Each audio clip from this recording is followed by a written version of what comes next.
to the republic for which it stands, one nation, under God, indivisible, with liberty and justice for all.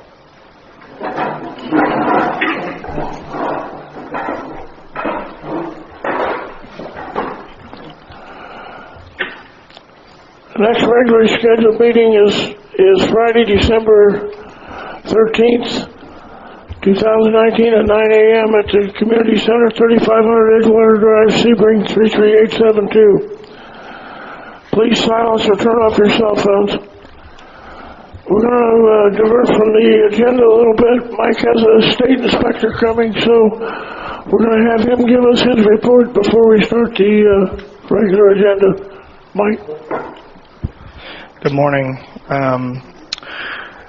Earl has presented a little update for you, so I'll go over his notes first. To update you, the front entrance in front of the clubhouse, the plant material for completion of the project is on hand.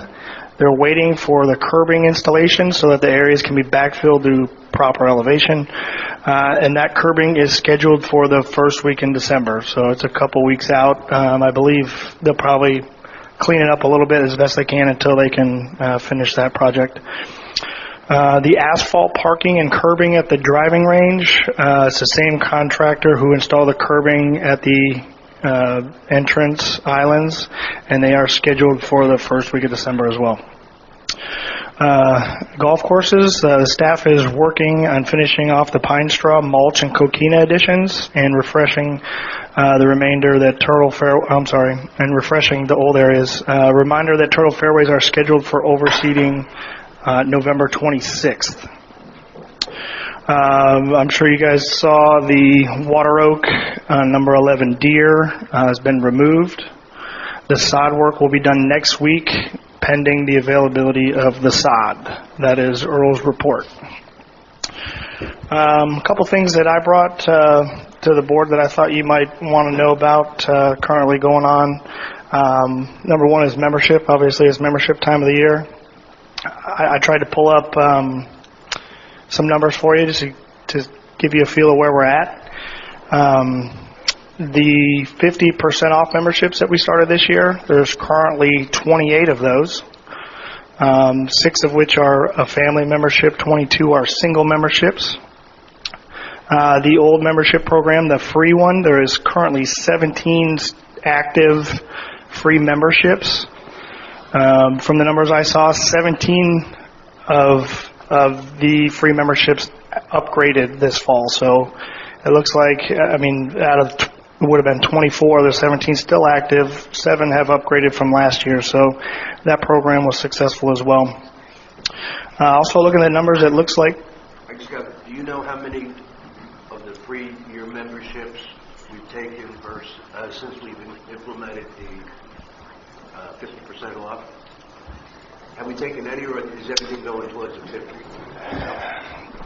I don't know that for sure. I can get that because we do have the date ranges on those. Yeah, we don't need it now, but if right, we can, it would right. be a good gauge to see if we should keep them both going forward, or right. We can get that. We can get that information. We have 46 new members total so far this year, which I think is outstanding. We still have 66 members that were members last year have not rejoined yet. Now, I'm not sure if those are 5-month memberships and they're just not here, so I'm assuming that there's still a few more to sign up. We had 18 memberships that downgraded, so that would be a family to a single, or a single to a 5-month, or something of that nature. There's 18 of those, but we also had 18 memberships that upgraded. So that was a wash there. As far as dollar amounts, these are rough unofficial numbers, but we're about $82,000 ahead of pace from last year, which is really good, which actually puts us right around $15,000 short of the entire year last year. So our membership drive already this year is off to a great start, so I think we'll be surpassing that number for sure. Me and Andy got together this morning, and we have about 304 current memberships. Is there any question on membership, guys? Good.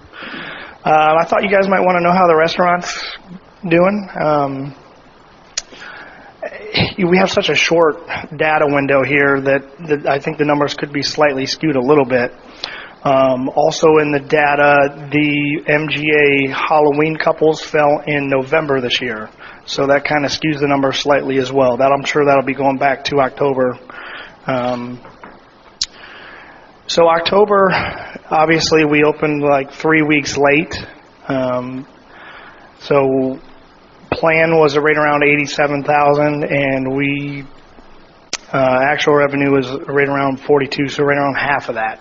So opening 3 weeks late, we managed to we had some member events and stuff, so that helped us kind of keep up with that. So we were a little bit behind in October, but I mean we lost 3 weeks due to the delayed on the renovation. So the data I have currently for November, and it's 14 days worth of data. Like I said, it's like a 19% increase in revenue. However, I think a big chunk of that is that MGA Halloween couples being in November really skewed that number kind of high. In a better reference, I think a la carte dining is about 5% up over prior year. And I think that number will actually start to increase as we're really starting to get our advertising up and rolling, letting everybody know that we are back open. Does anybody have any questions on that? Okay. I just wanted to ask the board if there's any information that you want me to bring to the meetings, please let me know if there's any particular things you want to see. I just got a couple of questions. Just general, I don't know if this is proper time, Tanya, when do we talk about, or should we talk about the window coverings? Are we going to do it? Have we gotten anywhere with that yet? Or? I'm waiting on a quote from Griffin's Carpet Mart just to see what the numbers are going to come in at. So they've already measured. They measured this week? Yes. Yeah, they were there this week measuring, so I'm waiting on... Are we looking to do the whole outside or sections? Or? I asked them to go ahead and give me a quote on the whole, all the windows, and then separate it for the west side versus the south side, just so we know what the cost would be, one versus the other, and then everything. All right, and what about the sound? You got anywhere with that yet? No, sir. I'm waiting on Marty Wall. He has a few recommendations on acoustical companies, and he's supposed to get back with me. Let's see what. Oh, I know we had some trouble with tables, scratching and nicking pretty easily. We had one table that was ship damage. I put the claim in for that, so I don't know how long that'll take, but we should be getting a replacement for that. I am unaware of any other tables that are damaged. Is there some in there? I sat at the table. That's right. So we actually that's the damaged one that came in from shipping. So that one will be replaced. Okay. And then, lastly, is there been a change in the entertainment for tomorrow night? Yes.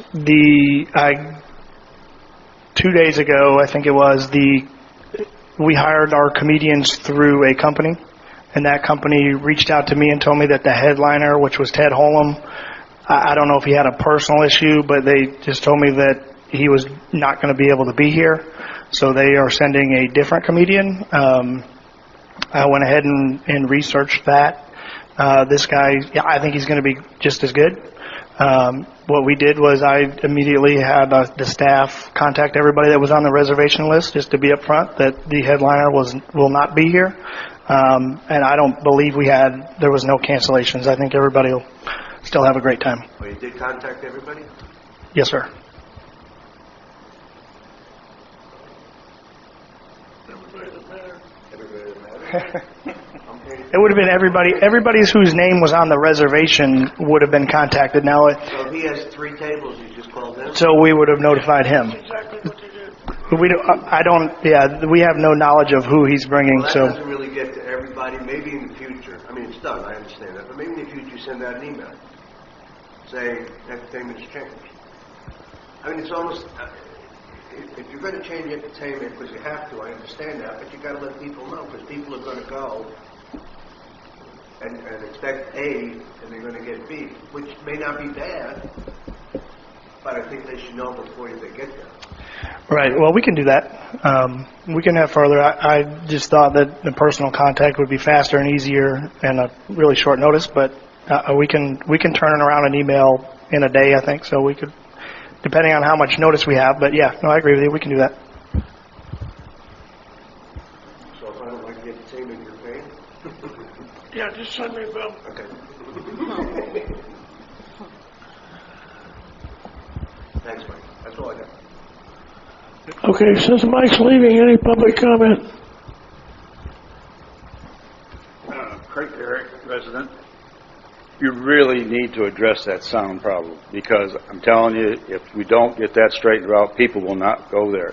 Last night, we were there on the outside perimeter. You couldn't even talk to the people across your table without yelling. And that was also inside. People were complaining about the noise level. I think that's one of the highest priorities you're going to have, because otherwise the club, your dollars that you have spent on renovation is not going to be realized. By the way, the food last night was excellent. Thank you.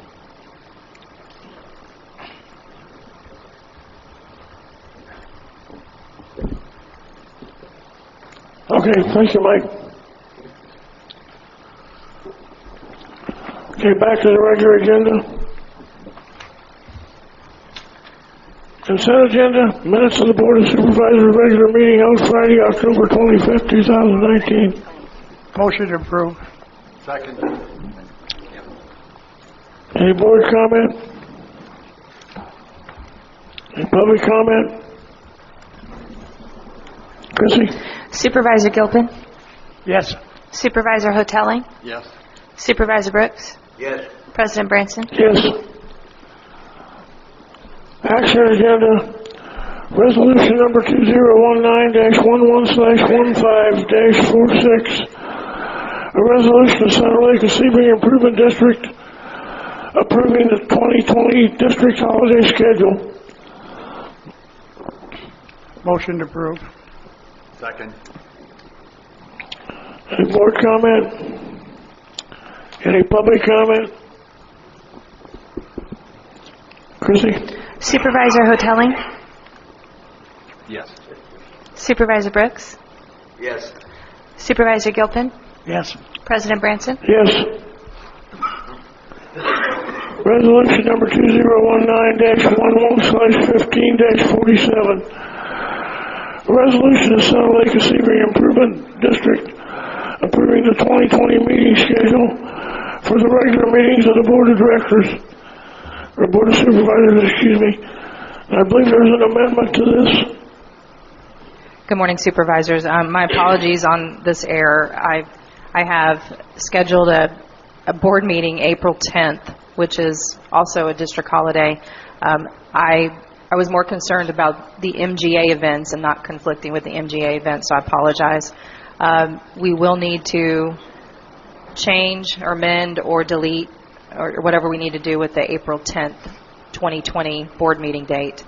I do have a recommendation if you want to have two meetings in April. The other day that we can have a meeting is April 3rd, which is Friday. And we'll need a motion and a second to continue discussion.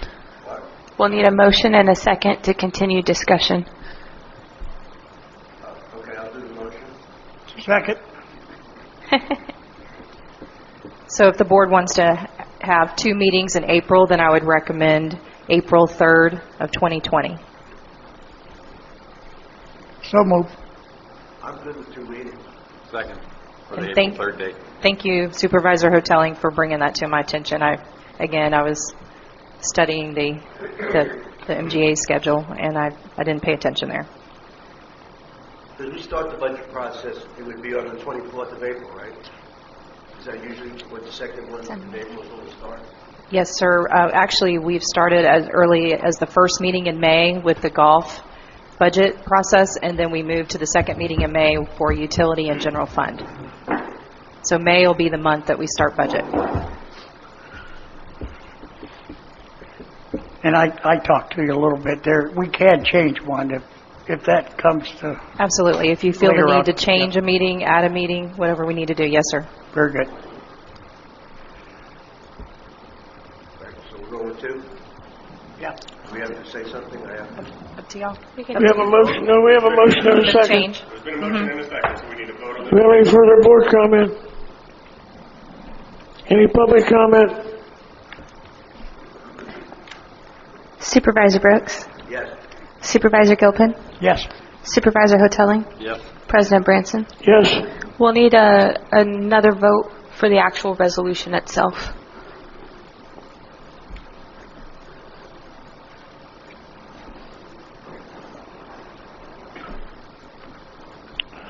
So resolution number 2019-11/15-48.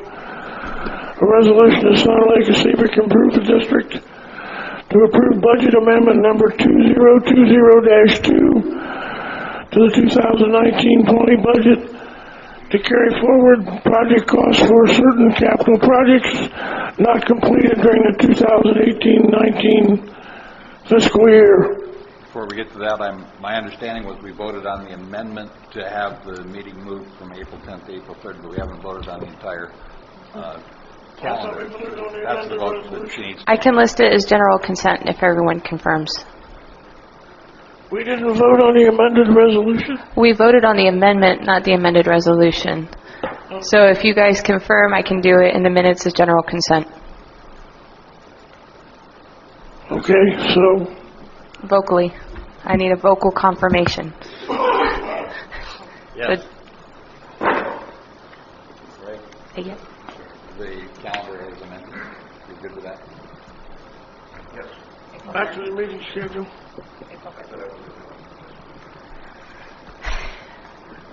Okay. Now we can go on to the next one. Correct. Okay, any board comment? Do we need a motion in a second, right? I'm sorry, yes, we need a motion. I'll move. Go ahead. Motion. Second. Now any board comment?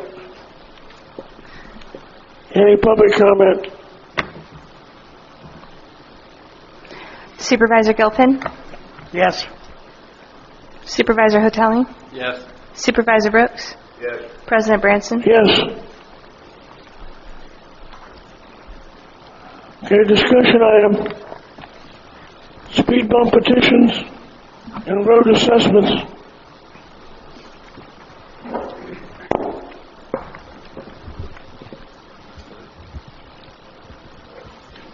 Okay. Last board meeting, we discussed this briefly about the traffic calming and the petitions that came in, and the board requested that we provide pricing for each location and what our desired budget or what our budget would come to if we wanted to take care of all these. I believe in your board packets you should have received a letter from Holston Engineering covering all the different petitions and what we were planning to do, and as well as the pricing for each location. I can briefly go over it. Cortez, we were talking about doing some striping, putting down the speed limit in the actual road, and do double yellow lines for our traffic calming measures to start with, as well as if we got a radar sign, we'd implement that there as well. As needed, we could also do data collecting if we got the radar sign too. That price came in at $4,591.20 for the striping portion. That includes 2 new double yellow lines, reflective pavement markers, which are optional, painting the actual speed limit in the road, and redoing the stop bars on either end of the road. And that was from the county's continuing contract with a pavement marking company. They actually have 3 different companies to choose from. I put in our budget the most expensive, just if it's worst case scenario. There's potential for savings there if we can get the other company to come in and do it for less money. But that's our recommendation and price for that location. Raised pavement markers, does that slow them down, or is it just, what is? That's the little reflectors that go in the middle of the road. They don't have to go there. There's just we included a price in case it was desired to do that. I mean, will they slow traffic down, or are they just going to... It's mainly to keep you in your lane, so if you're drifting off in the lane, it's a bump. You're not really going to slow traffic down with those themselves. That's why we listed them as optional. We think this is going to stop people from speeding? It's a deterrent more than stopping. You're not going to stop anyone from speeding, but it's more to make the road feel more tighter space to drive through. That's I'm not voting yet, but it sounds like we're spending about $4,500. well, our ideal thing is not to put a speed table there at this time. We would like to, if we get the speed radar sign, we'd like to implement that there. But this was a recommended alternative to do instead of putting speed tables everywhere or speed cushions everywhere. The double-edged sword with this is if we put a speed cushion at this location, which is going to happen other locations, we feel it's just going to drive people that want to cut through down to the next road, and it's just going to be nonstop potentially. But we're trying to kind of meet people in the middle with this. The intent is just to make people more cautious as they're driving, and generally when you're paying more attention, you're not going to drive as fast or somewhere. But, go ahead. Are you going to put a double yellow line the entire length of Cortez? From where to where? Just from Granada to Orduna. That's where the petition team is. So there's a four-way stop at the end of Granada. Yeah. All the way to Orduna. No. But not to the north of Granada. Correct. No, we don't plan on doing it yet. I think that's where the bigger problem is myself, but Do you want us to get price on that side of the road also? Because the petition came only, Joe, from that side, so. I mean, if this is in line with what the traffic study showed we need to do, then let's do it. Right. I'm not advocating we change it. I'm just surprised. Right. And the advantage of, Have we talked to the people who gave us the petition to see what they think? what they want is anything that we can help them to slow them down. And this is exactly what we're doing. We're trying to keep costs down, obviously, but we're also, Have we told them about this plan? not yet, because you haven't approved it. No. I mean, if you think we should meet with them first, I mean, you know, which is probably a good idea. I think there's only 3 or 4 houses on that street that actually, you know, that it really affects in that area. And putting the speed limit on the road does help. The lady that came and did our survey, actually, that was part of her suggestion. I mean, we have to start somewhere. You know. I agree we have to start. The question is the process, and I understood, and maybe I understood wrong, but I understood that we were going to have a meeting with all of the petitioners to talk about this is how we propose addressing your problem and getting their feedback before we approve it. Well, we wanted to come. Yes, but the board, I want the board to see this first before we have a room full of people. I think the best way to meet with the HOAs is to invite them to a meeting and propose whatever recommendations that we have to them at a board meeting so that we're all in the same room. HOA meetings are scheduled at different times, and it wouldn't be recommended that 4 supervisors show up to an HOA. So that would be my recommended approach. See what we have recommended here, talk through it, and then we can meet and invite the HOAs to a board meeting. So this is not a resolution, it's just a discussion. Correct. It's just a discussion item, yes, sir. And I guess I would have thought that it would have been helpful to have a meeting where the representatives from those areas came to a board meeting where we were all here and could discuss it as a group. And give final direction as to this is what we're going to do, and have, if the residents don't like what we're proposing, see what they propose, and get all of that in before we do it. I think If we give you our general thought that, yeah, we think this is a good approach, and then that goes to the HOA, and they don't like it, it comes back to us, we're I think, looking for more back and forth than is necessary.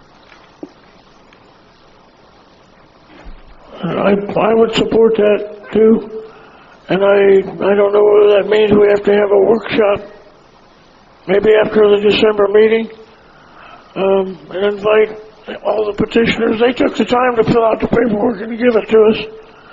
We probably ought to take the time to talk to them before we make any decisions. I would recommend December, if that's okay. We can have a workshop where I invite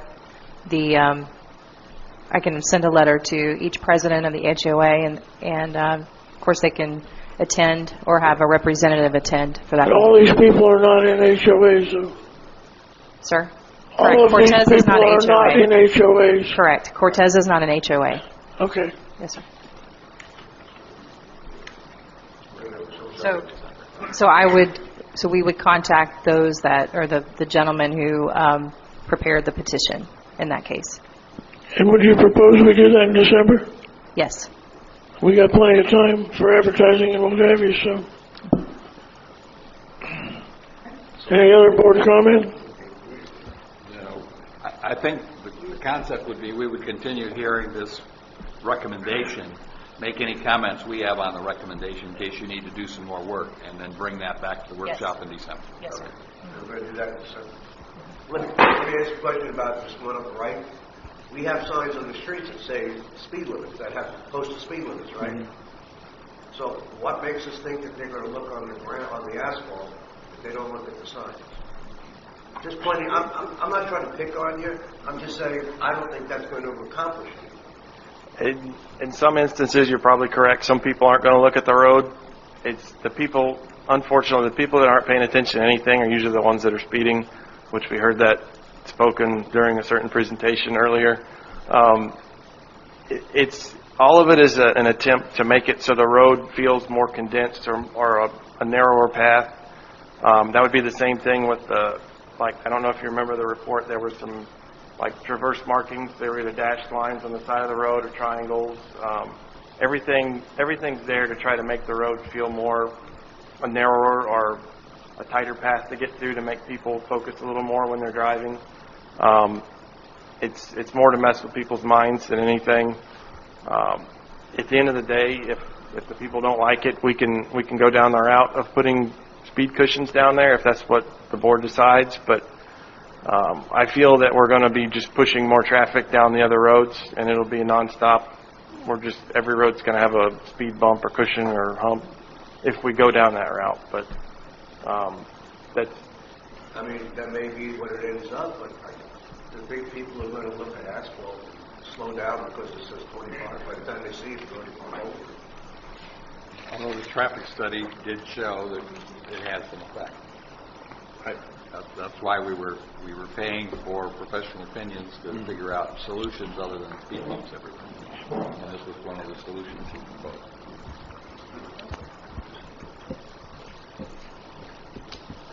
Any other questions on this location? So it may not seem like it, but experience shows that it does have impact. I mean, we asked for a traffic study, and that's what they gave us, so that's why we're bringing this back to you. You know, I mean, obviously, there is a speeding problem here at Tunnel Lake, and it's not always residents either. It's, you know, it's contractors and whatever, so, I mean, at least we're addressing it, you know. My only point is, why spend lots of money when you're going to always end up going back to speed bumps, whatever the hell the things are called. And that's going to solve your solution. That's the only thing that slows down traffic. I don't care what anybody says. You can put all the yellow stripes, you can put all the 25-mile-per-hour paintings on the asphalt. The only thing that's going to stop and slow down cars is when they have to slow down because there's a bump in the road. I would counter that that's your opinion, and if we had a traffic study done by somebody who has experience at this, who says that some of these other methods can help, and they're less impactful to the good drivers that don't want to go over the speed bumps everywhere. So, most of the petitions. What she said. My opinion was, I don't agree with her. Well, we can agree or not agree with it, that's fine, but I'm merely stating what she told us based on her experience. Okay, but most of the petitions did ask for speed bumps, Ray, you're absolutely right. Okay, right, exactly. In fairness to the But report, they didn't know there were other Right. alternatives available. Right, and that's what we're trying to give you. I mean, you know, with the 25-mile on the road, it does help. I mean, you know, it may only help for 10 people, but it is going to help. And and listen, I'm probably on the road more than anybody here. Okay, I agree that the speed bumps do slow people down. On Matanzas, it slowed it down. But you wanted us, to research it. Drew and I and George have been meeting with Tanya, and, we're coming up with, try to hold costs down and also to have safe roads, and that's where we are with this. I agree.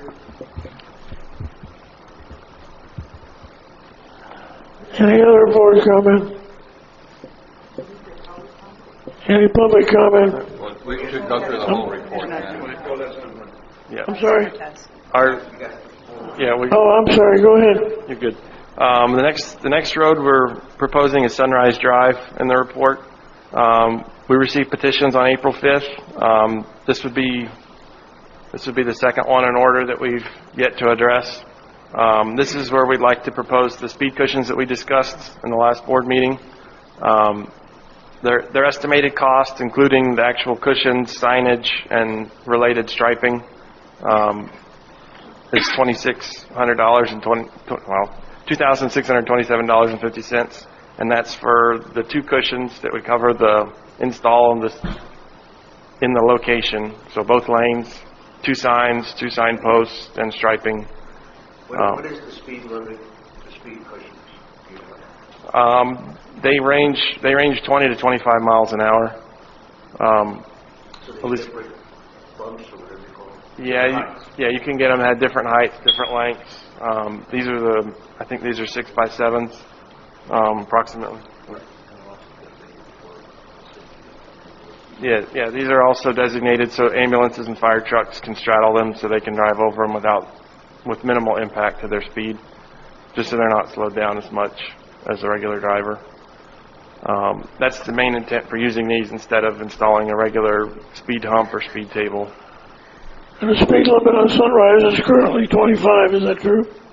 Correct. Okay. We also received another petition on Cantoria. I believe that's been brought up a number of times in different board meetings because it's currently being used as a cut-through, I guess, to bypass Ortego. The petition, originally, they're asking for, I believe, 3 speed bumps in this location, but it's our opinion not to start out with just going full bore on it. We want to start with just one set of speed cushions, very similar to Sunrise Drive. That way we can get a reading, and hopefully if we get the okay to get a radar sign, we can set it out as well and get some actual data along with all that, so we can utilize that as well. The fourth location, if we have enough budget allocation, would be Cremona Drive. Ultimately, our goal for that road is another set of speed cushions for now, and we want to put double yellow striping along the curves.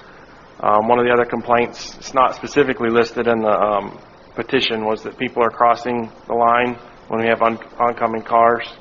We want to define it a little better because right now there's no striping in the roads at all.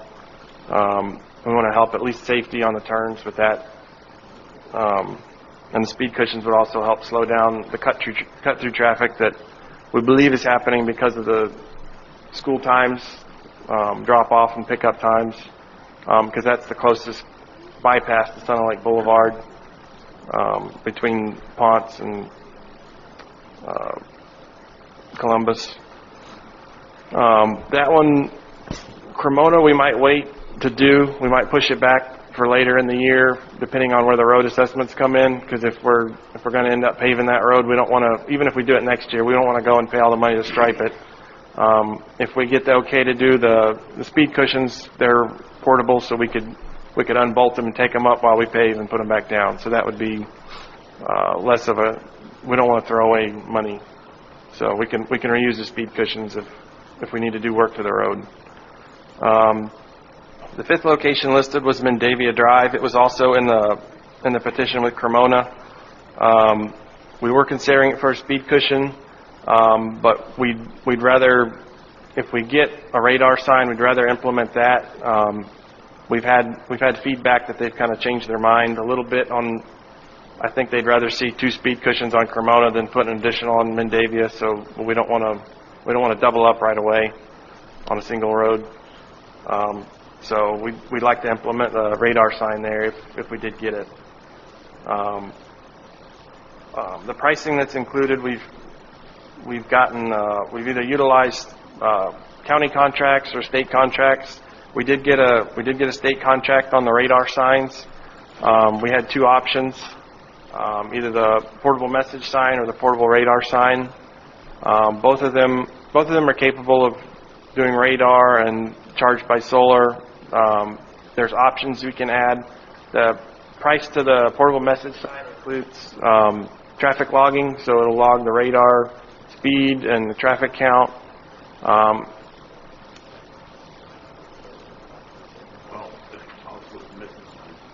But it can double up as a message sign for the portable message sign, so it can list the speed that they're coming through, or we can also, most of the time it would be used as a speed sign, but in case of a water line break or special event that would impact traffic, we could also utilize it a few days to actually give information to the people coming down the road. The radar sign itself, of course, it's just limited to actual listing the radar, the speed of the vehicle. It can also log traffic, but it's an additional cost. But those prices include everything that we'd like to see in each one, including freight charges, and that's on state contract, so it should be right at that price unless they give us a discount or there's a sale, which I don't think is going to happen. But that is through state contract. And that's pretty much it for now. I did touch on some of where the pricing came from on the last paragraph of the letter. Which the speed signs, go back to that. That's something that we would decide, right? That's not for the petitioners to decide. Correct. So how do we go about deciding which one? I would argue that while I understand the flexibility of the messaging sign, that what we're trying to address is speed, and if we're using that sign for messaging, then we're not using it for speed control. It's significantly more money, and I think we should be investing in the speed control sign rather than a sign that is going to be used for other things at different times.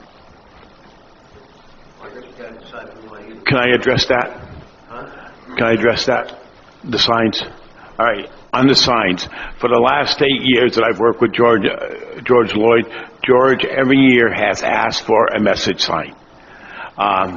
When water breaks, for anything else, right now we have to go out on, they have to email, they have to put letters in doors for water notices. To me, for the little money we're spending I think that we should really get the message sign too, because it can be used for a lot of different things. It can be used for everything. Special events, water breaks, emergencies, if someone's missing. All right. I mean, over the last 3 or 4 years, we've had people with Alzheimer's that actually have walked in woods and we had to go find. Okay. There's a lot of use for this sign, and it's about $8,000 more difference, but we're going to get a lot more use out of the more expensive sign than just the speed. And and that sign won't just be used for speed. Probably 75%, yes, it will be, but for the whole community, that could be used for the whole community. That sign, okay. I would say if there's an argument that we need that kind of special signing, then what we should be looking at is buying that sign as a secondary speed sign in addition to a primary speed sign. So buy the speed sign because that's what we're really trying to address here. rather than buying a speed sign that's going to be used for a lot of other things and isn't necessarily going to be able to use. We've got a lot of areas where we can use a speed sign. So if we put the speed sign where it's primarily needed for whatever study or traffic control we're doing, and there's a reason to have a sign that we can use for emergencies and other things, then maybe we get the second sign and we spend more money, but we've got the second sign that when it's not being used for general broadcasting can be a secondary speed sign. But I don't like the idea of spending $17,000 on a speed sign that we're going to be constantly utilizing for other things than speed control. Don't we have to decide if we want a speed sign first? Don't we have to have a motion and decide if we just It want can be a consensus. This is something, it's under $25,000. We don't have to bid, and we already have a state contract. So we're just looking for direction from the board whether or not you want a sign that's focused just on the speed and traffic. I agree we should have at least one sign. Yeah. I agree. You agree? Yes, that's the direction Okay. that we understand. Yes, sir. And real quick, I was going to bring this up during my general counsel's report, but I talked to Garrett Roberts, the attorney for the Hinds County Sheriff's Office, and the signs, they won't be able to ticket based on the signs, but the signs collect information, and so if we give that information, traffic information to the Sheriff's Department, share it with them, if it shows that there's people constantly speeding in those areas, they'll, that may be something that they'll take into consideration and, adding more patrols. Is that either one, either sign? I think they both collect the data. Collects the data. Okay, so we agree on at least a sign. Mike, Electronic. is there a sign just for info? Is there a sign just for information? There is. I mean, I agree that we, Yeah. I agree we need a sign. Do you have your quotes Yeah. that were attached? The top line on the front page essentially is the sign that we're looking at, and it just does the information. This particular model, it's $14,500 on this model. They have other models.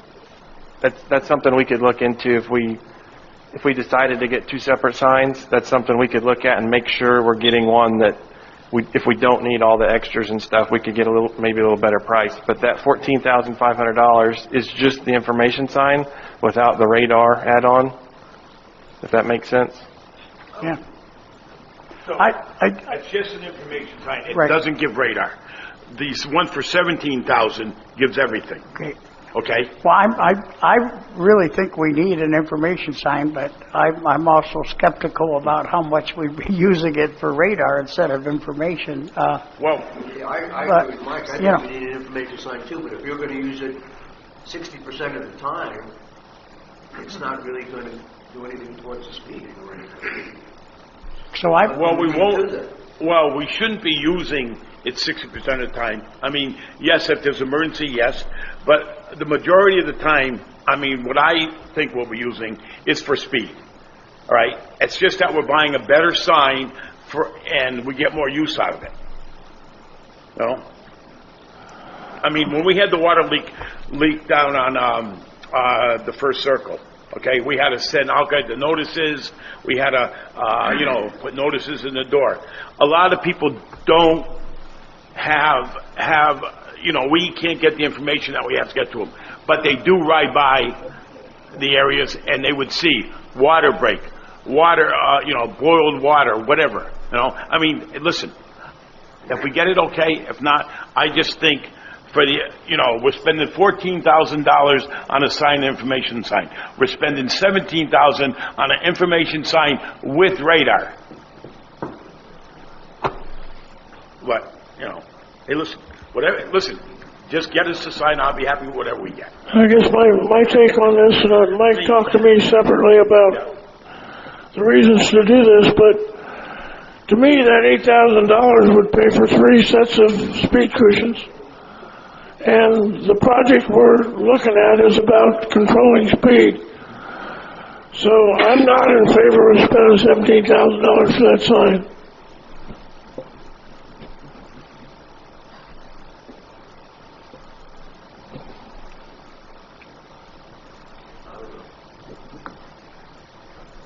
I'm not taking anything away from the value of the messaging sign. I'm just trying to spend the money where it was intended to be spent. But you are okay with spending $9,000 on a sign that's going to be movable? And, Yes. Yes. Yes, very definitely. So, I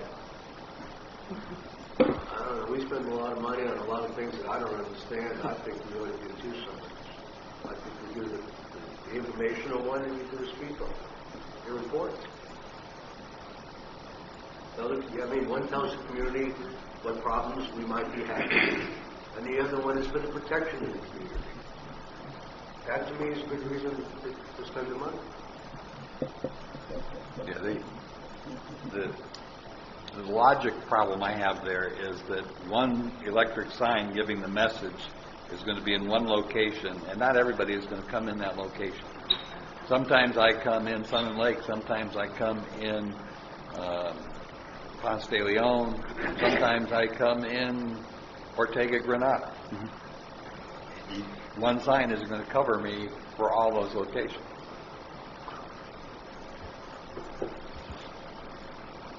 No, we can't. Got to start somewhere.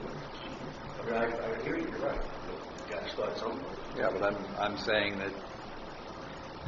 One speed sign's only going to Well, yes, but it's going to be covering one street at a time, and what I'm hearing is the message sign is supposed to solve the problem during an emergency, and it only solves a third of the problem. I mean, if no one sign is going to take care of the district. Yeah. I don't know, whatever sign you pick, it's not going to take care of the district. But we've got to start someplace. We may end up with 3 or 4 of these things. I don't know. I mean, if they work and people, we get good feedback, we might want to add on to it. I don't know.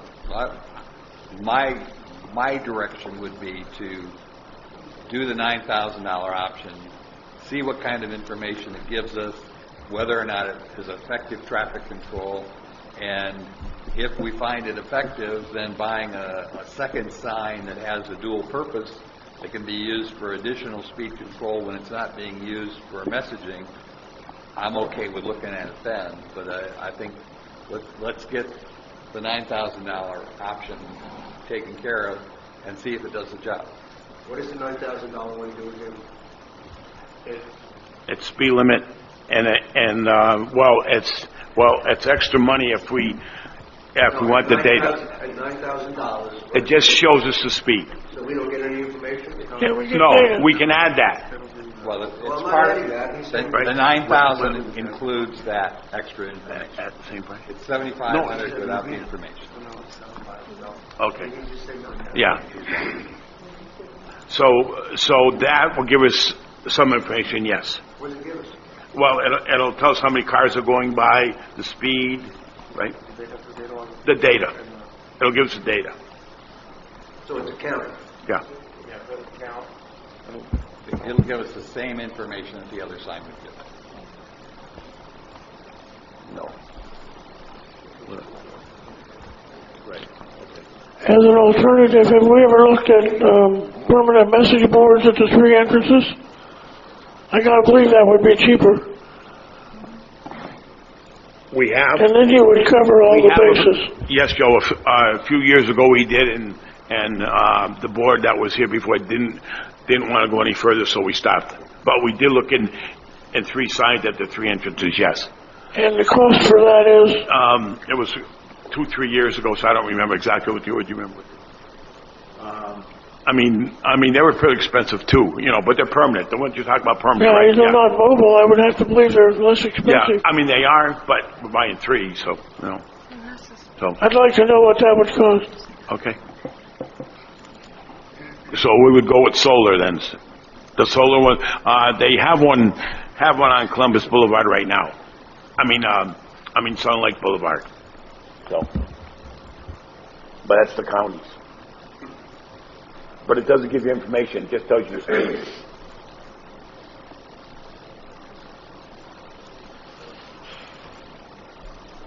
Okay, now what? You have more, Drew? I believe that should wrap it up. The speed radar sign was the last discussion item on this one. Also, we do have road assessments to briefly discuss if you'd like to do that for our paving projects upcoming. Paving projects for this upcoming year. It's the next on the agenda. So, I'm sorry, can I just go back to the signs again? Did we decide anything? No, No? it's a When discussion. did we make a decision? It's a discussion. But We don't know what we need to know. what do we need to know? I want to know what it costs for permanent signs at the entrances. I want to know what the alternatives are. Could we start with just a speed sign to get, could we start with a speed sign and with the $9,000? Okay, I would support that. okay. I'd be happy, we'll be happy with that if we can get a speed sign. Okay? I mean, if that's what you want, hey, at the beginning, you know. And a use for public safety, I mean, you know, it is a good tool. So, I mean, if we're struggling with it, let's go with the speed sign then. And then we'll come back with And then we'll come back with the other stuff. some alternatives. Yes, sir. I'm fine with that. Thank you. So do we need a motion to approve that, or just a consensus? It's under $10,000, so no, I mean, So I think we have a consensus to let them go ahead and buy that, move forward with having a meeting with the residents to review the other proposals that we're okay with and get their feedback, and let's go ahead and buy the sign now. Okay. Thank you. Would be my understanding. Don't give up on the information sign, though. Thank you. Fine. Could I ask you a question? Yeah. Just a minute. Just a minute. Why won't the county, why won't the county, Craig, for the recording, your name and... Craig Herrick, resident. The question, why won't the county use that? You know, originally I think they talked about you had the speed sign and it would take a picture of the driver and the plate. And we wanted the county to then issue tickets based on that. Why can't they do that? What was their argument? If that's the trend is going away from like the red light cameras. That's basically stopping. The email I got from the county, for the sheriff's department attorney, basically said that he had spoken with the road patrol captain. And they stated that the sheriff's office does not intend to issue speeding tickets to drivers based on the possible or alleged speeding calculated by a speed monitoring sign. That's all we got. Too many have been challenged in the courts, and it costs money, and nobody wins. okay. Just a minute, Joe. Morning, Larry Bertetto. A question. What type of volume are on these streets? What type of traffic do we have? Between Orduna, how many cars are traveling? Is it one speeding? Is it 100 in each one of these? Is there a traffic study on those for the volume of traffic on those streets? That's why we're going to buy the speed sign. Well, we actually did a traffic study. They did. Pardon? But they did do a study, and I don't know if they have a count, but there's a lot of people there that were speeding on every one of these streets. Would you define a lot, please? It doesn't make a difference. If it's one doing it, I don't care about how many. If it's 4, that's too many in these There were residential numbers areas. There were numbers in the traffic study. I don't have my... There's been a traffic study, so we know how many cars are traveling. Okay. I think I got it.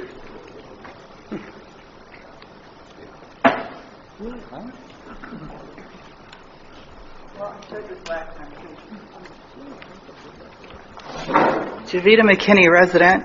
I mentioned this last time as well, the hiking up the speed ticket price. And the speed tables sound really great, like they would do the job. And you said they could come up if you needed to move them. So it seems like versus paying thousands of dollars for flashing signs and stuff. The people aren't even looking at those signs. Why are they going to look at those? The bump in the road, I think one of the gentlemen said, would probably slow down the traffic for now. until you guys got a better solution. And you can get more, right? They seem to be less costly. Also the intent with these signs is they do the data collecting. So even if, say it doesn't, if worst case scenario, it doesn't actually slow the people down, we can have actual numbers like to support, okay, we want another speed table or speed cushion, like this road needs it, or we can say, okay, they're only going, it's a 25 and they're doing 28 on average, or they're... But aren't the residents giving you the report already? And you did a study, so you Correct, already but- know we need something to stop the... But we only had a limited number of locations where we did the study, and it was only for 24 hours on most of the roads. We can put the traffic counter out there or the speed sign out there for a week or 2 weeks and get a lot of data for that time, and then we can know, okay, this is either the sign is helping or we don't have any speeders here, but we can get a lot more data with that sign, and it normally is a good deterrent. So you can't use the information that you got based on, say, a couple of streets that was already paid for and done, that data, and just assimilate it or whatever for the other areas, meaning if they're going to speed here, more than likely people will speed there. So the speed tables seem to be the most cost-effective solution. You don't have to worry about people looking at the sign or whatever. And then I heard now that the police won't even give a ticket based on a picture taken or something, or data. So it just seems like a waste of money. We still need data, and it's still a good deterrent for speeding. Because it's documented. Correct, and we can make actual knowledgeable information and choices based off of data, and not a group of people think they have speeders down the road, Right. which I'm not saying there's And not. I'm on but Palazzo, and the same thing happens. And I don't count, but I know more people are speeding than not. So even eventually, like someone mentioned, the speed tables will probably be needed in more places than we even know about. And yes, and they are perpetual. The more you put, the more you need, unfortunately, because it redirects traffic, because people are going to try to avoid them, and it's... Well, thanks for trying to solve it. Yeah. Any additional public comment?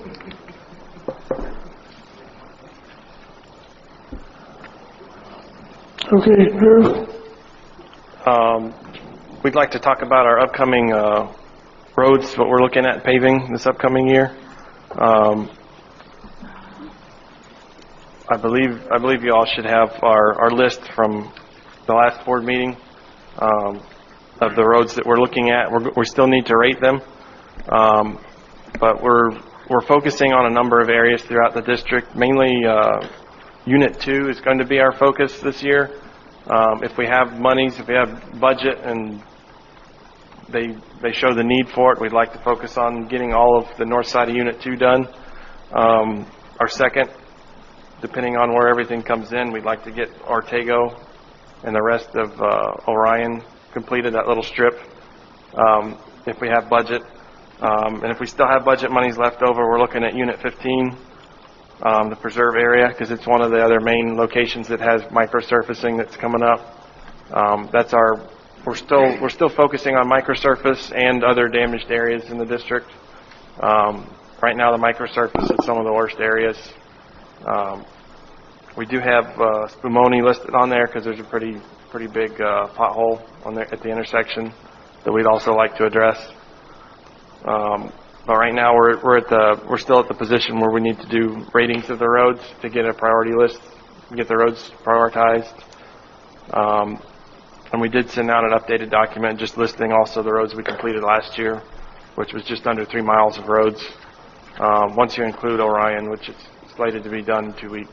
So I thought Orion was being carried forward from last year's budget. it is.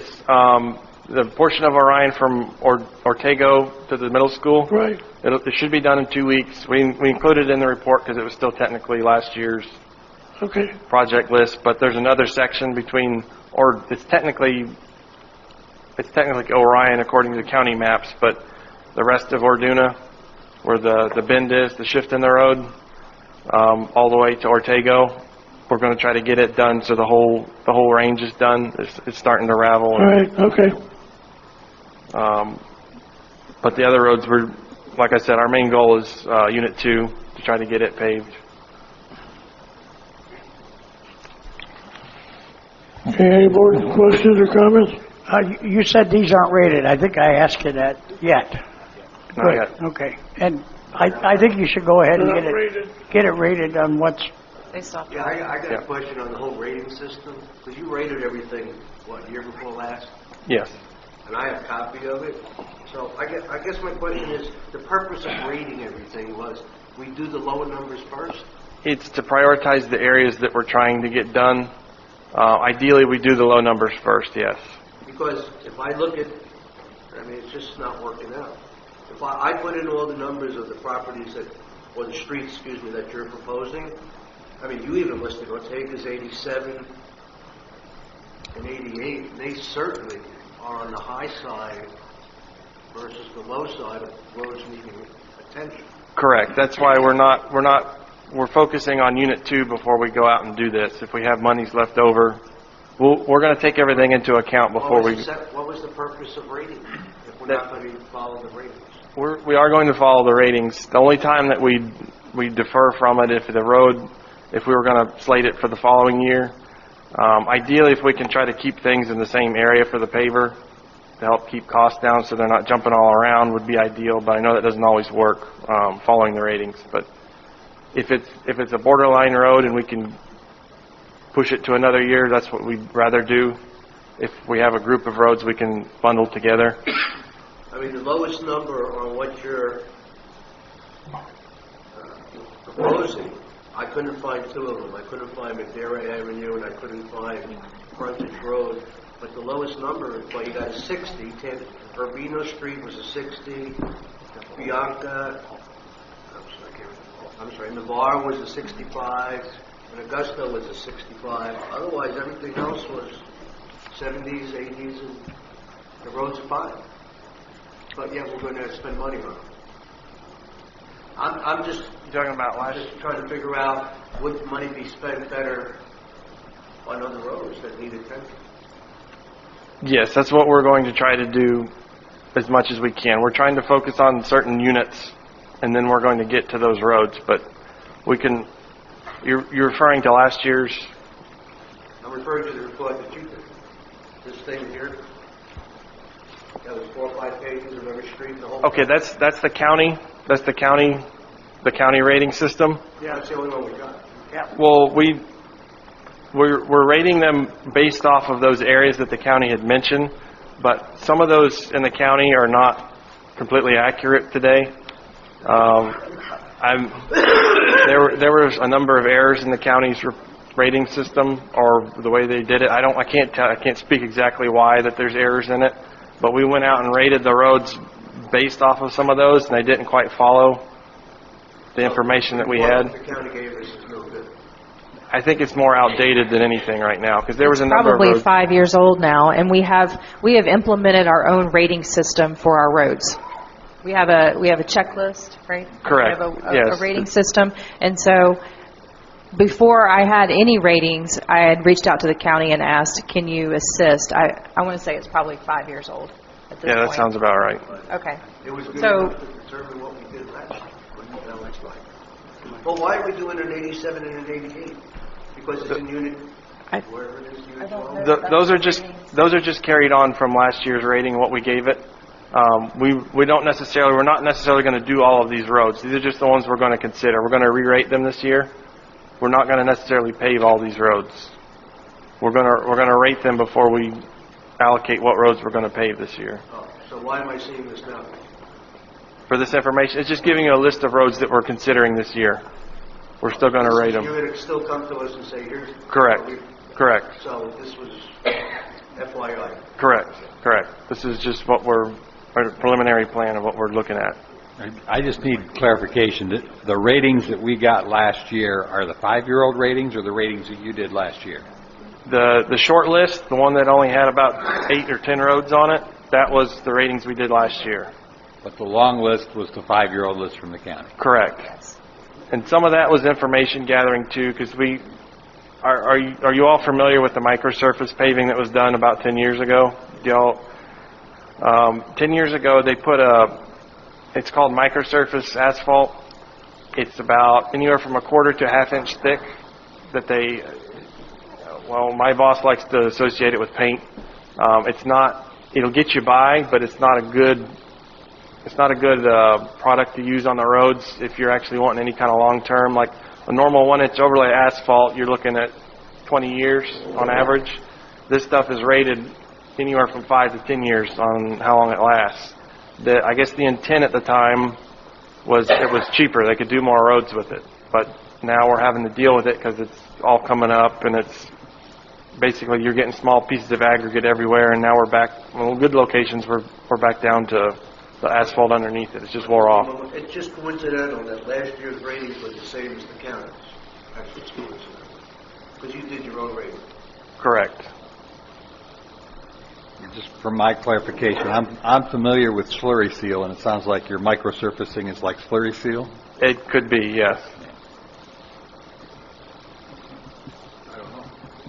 The microsurface is more of it's a similar base, like the petroleum base is similar, but your aggregate is not the normal, like a 1/4 inch stone. It's like a 1/16 of an inch to a 32nd of an inch. It's tiny.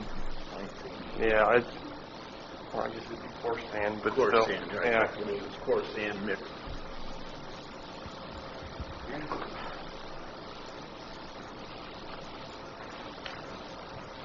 Any other questions?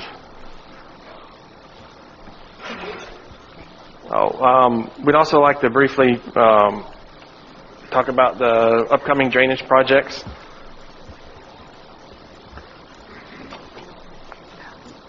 I have a summary here.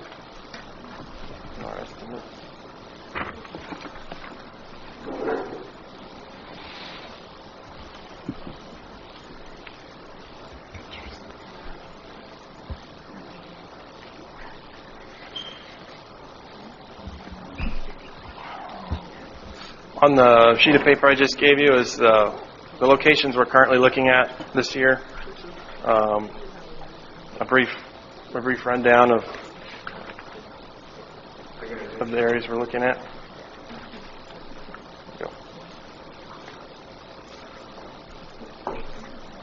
Some of them are rollovers from the previous year that we didn't get a chance to add to the drainage list. Cremona Drive is the first one that we're on the list that we're currently have a priority number 1. It's the end of the road is currently the intersection of Cremona and Columbus. It's currently in a low area. You've probably seen it during heavy rains. Water will just stand for days, weeks at the end of the road. This project's intent is to address that and provide a culvert to connect. There's a main ditch actually between the golf course and Cremona. It was installed on one of the original permits for that area. Currently there's not a whole lot that goes to it. It was originally intended to drain that pond just north of the golf course, the large pond between, I guess it's right along Columbus there. You can see they have the fountain and everything in it. But it was, I guess, rerouted as the years went on and the drainage plans changed. The intent is to get the water to get into that ditch. We've already gotten some topo shots and it will work. We can get it there. We just need to install a smaller culvert just to allow the area to drain. We'll also look into connecting a culvert underneath Cremona because on the south side of the road it also ponds. Right now there's no way for any water to get across it. The next location, Biltmore Drive culvert. There's a main discharge ditch that runs underneath, or runs to 27. Somewhere along the lines, the mitered end and everything at the end of the culvert has been patched, and there's an apparatus currently installed there that's not functioning right. Our intent is to extend the pipe a little bit and put an actual mitered end and clean up the ditch in that area. The frontage road, rear commercial lot ditch, this is behind Subway and the Shell station, the drainage ditch behind there. It just needs some simple cleaning. The main part of this project is the culvert that drains that ditch. It runs out to frontage road, and also the culvert that runs underneath frontage road. It's an old steel culvert. Both of them are old steel culverts, and they're collapsing, so we're trying to get ahead of the game a little bit on this Mantua side lot culvert, number 4. This is, I don't know how many you were here a few years ago when we had to put in some culverts on the side of the, there's a house on Florida Avenue that the ditch was starting to erode and the house was getting very close to it, which would not be good. This is a similar situation. It's starting to erode next to the house, and we're just trying to get out in front of it and install a culvert to keep the house out of trouble.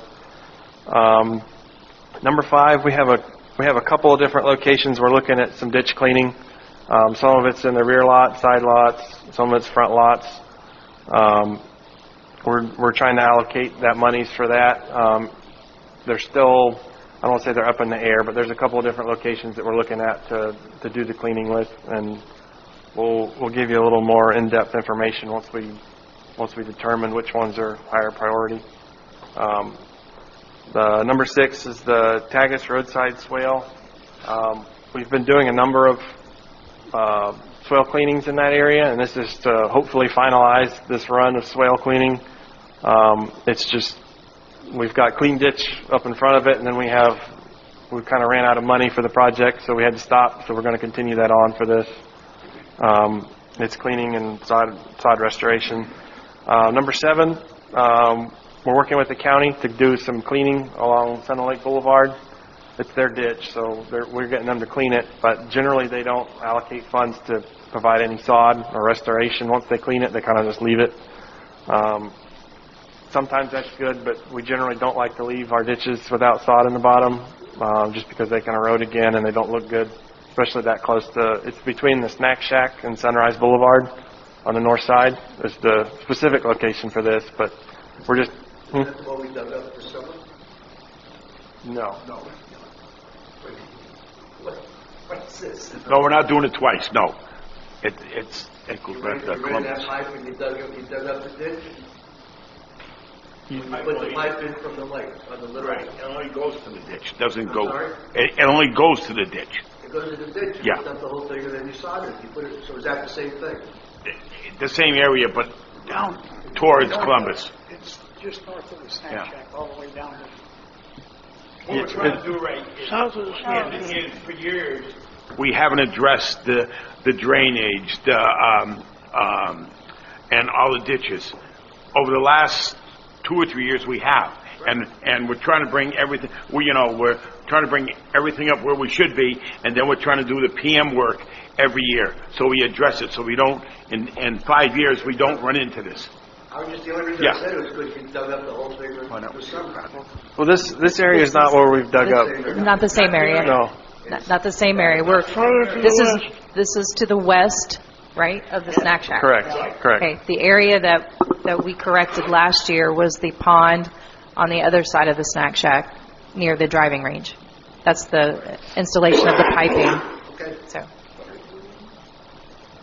And right now our estimates line up very closely with our allocated budget, so we'll come back to you, but right now we're looking at probably the top 5 will probably end up getting put out to bid. The last 2 were... Top 4? right. Well, yeah, right now top 4, depending on where 5 comes in, it may or may not get put out to bid, but top 4 are going to get put out to bid this year.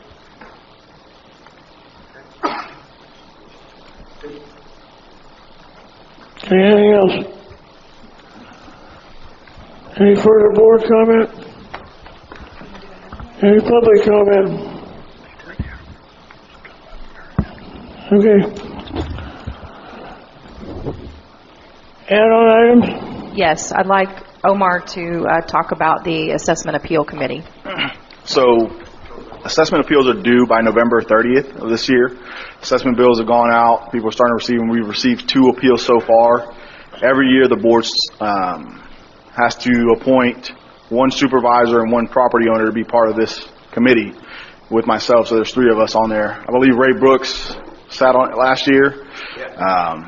So I wanted to see if we want to go ahead and appoint 1 supervisor. And then we also got a property owner who's interested. Her name is Sky Wanamaker. She's shown interest. She's been a part of some of the traffic study conversations, and she wants to be a part of it. So if we can go ahead and appoint a supervisor and confirm Sky's participation, we can go ahead and establish the committee, and then we'll have a meeting sometime in December. It has to be by December 30th that it has to be accomplished by. So. I nominate Ray Brooks. We'll do it again. Okay. So we'll do Ray and Sky. We'll advise her. We'll send you packets of all, once November 30th is, we get all our assessments, appeals, and we'll send you all supporting documentation and review and go through that meeting.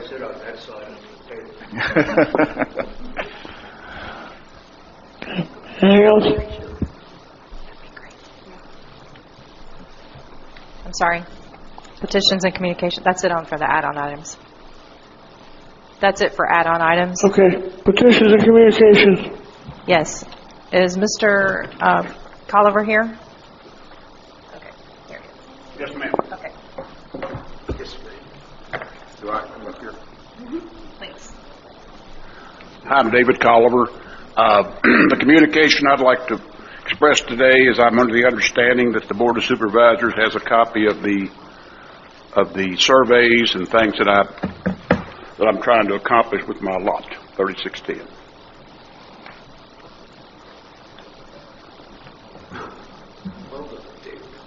What are you trying to do? Well, I think the letter speaks for itself. You want me to read it, or? No, just give us the highlights. Well, the highlight is I've owned the property, going on 17 years now, or 16 years, and apparently over the years past, the adjacent lots to me have 50 feet. As the letter says, in order for Sun and Lake to avoid having to maintain that property, my lot is 150 foot deep. All my adjacent lots are 200 foot deep. And as the plat shows, as you look at it shows that all the other lots, but mine is offset 50 feet less. And my request is that the board and the district deed the additional property to me, as I've maintained now for 15 years.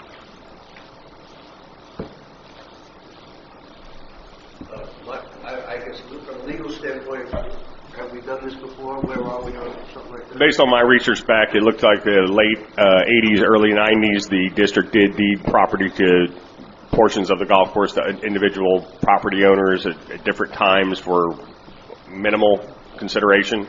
Not sure why that happened, but it was done. So we've done it before. Correct. You charged anybody? Yeah, minimal consideration. Yes, he said that. Yeah, I don't think a precedent of giving away land under any circumstances is a smart thing for the board to do. But I do think that the cost of transferring the property should be covered. And we've researched that. The deed prep is $125, the recording fees and all. Bring that total to a little less than $200. So the proposal I would make would be that we sell you that piece of ground for $200, at which point we incur no cost and you absolutely minimize yours. Thank you. I accept. I'm sorry? I said I approve. I accept your offer. Yes. What's the? That would be my proposal. Wait, that was his offer. If I can move, I move that we do that. What's Casper's? Can I hear a second? Daniel, what's Sun Lake opinion? That would be the cost for us to record the deed and record, other recording fees, attorney fees. It has been done in the past. Like David said, the research, we found 4 properties where that was done. There obviously was more, but the history on the property appraiser didn't provide clarification on how those property, how the extra feet, was deeded over.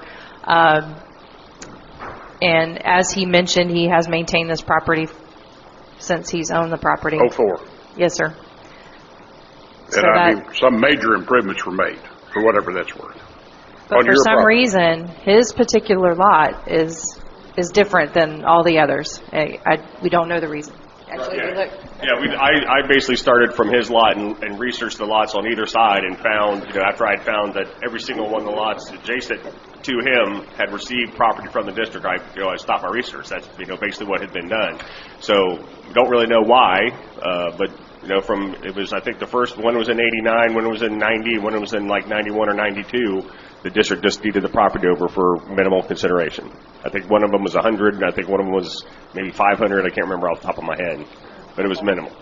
So all of the adjacent lots extend out to the golf Correct. course, and His we've is got the only one that does map not. that we own. If you can put that on the screen, it'll... And that piece of ground has minimal or no value to anyone else.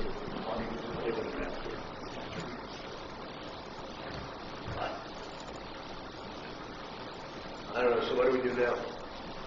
We have a vote, or we have... I mean, if you want to do a consensus, Mr. President Branson has said $200, so if there's a consensus, I'm happy to draft the deed, and the survey's already been done, so it won't be difficult. Chrissy, is that all we need to... There it is. Yep. Is the consensus sufficient? Yep, that's fine. Okay. Yep.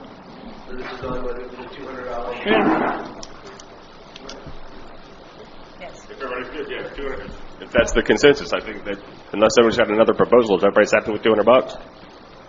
That's fine. Fine with me. Okay. The check would be made out to the district, and then, of course, we would pay our attorney to prepare the information for you. So can I bring a check up to the district for how much money? $200. You got it. $200, yes, sir. Thank you. Is that it? Yep. Thank you all very much. And this will become recorded and as the others are now. Yeah, if you could just provide me with I think Latina's got the survey, so. Yeah, I have a bigger survey if you want it, the larger one, but that's if you can get it from that's fine. That'll be fine. All right, thank you all very much. I'd like to thank the staff for their help. Thank you. Yes. And you're all too. The second communication to the board I have from Mr. Halbeck, dated October 28th, 2019, on the Tanglewood foreclosure.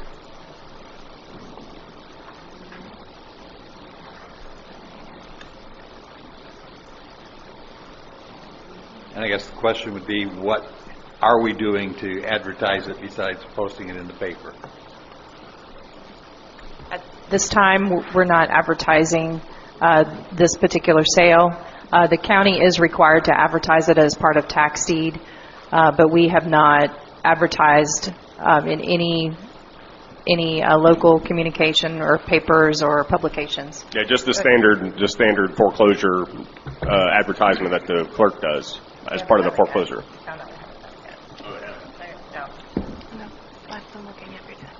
So as far as we know now, the clerk has not advertised the sale.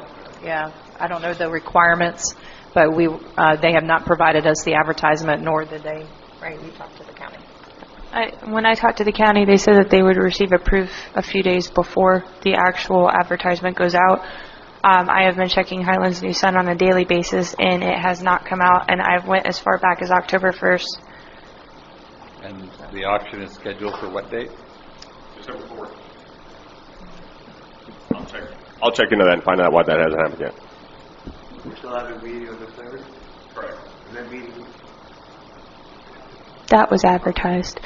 The meeting is to discuss what our bid amount is going to be. At what point we stop bidding. Because the board or the district has a $2.7 million plaintiff's bid that we can go up to. Did we get the appraisal back? I think that comes. We're supposed to get that before Thanksgiving. Before Thanksgiving. Mr. Boyd is doing that, and he told us we would get it before Thanksgiving. Correct. Before we meet. Correct. And a lot of is just to get, if nobody bids on it, is for us to get control of it, right? I mean, that's...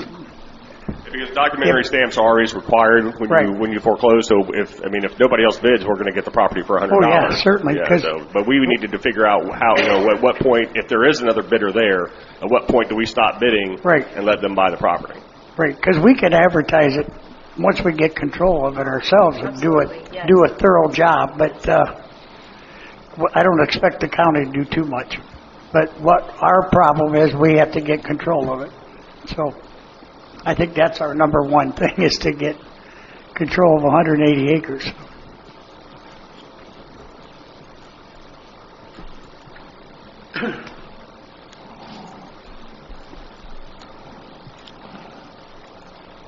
Okay. Staff reports?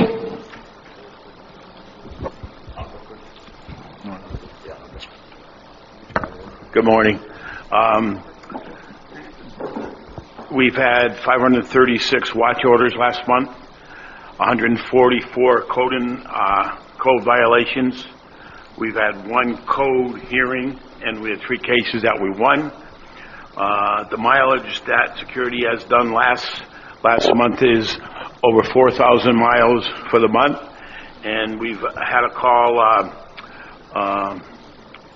the Sheriff's Department 22 times for different incidents. We've had for instance, there was a sign knocked over.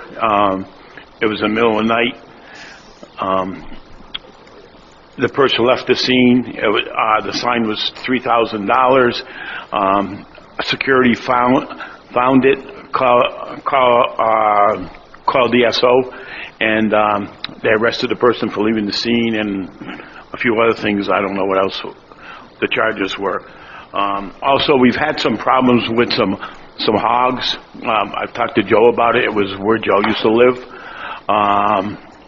In the last month, we have our hog trapper. He's caught 22 pigs in the back area.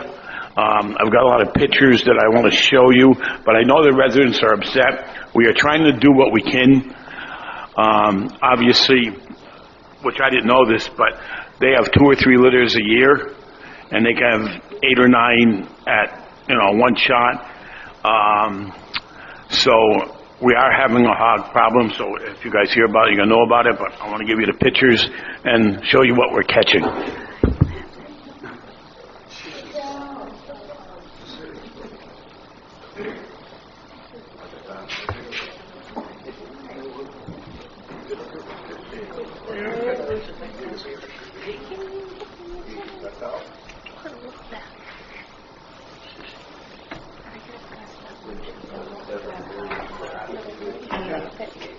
Pass them around the audience too. Yeah, we got a couple. Once you kneel, once you get it down.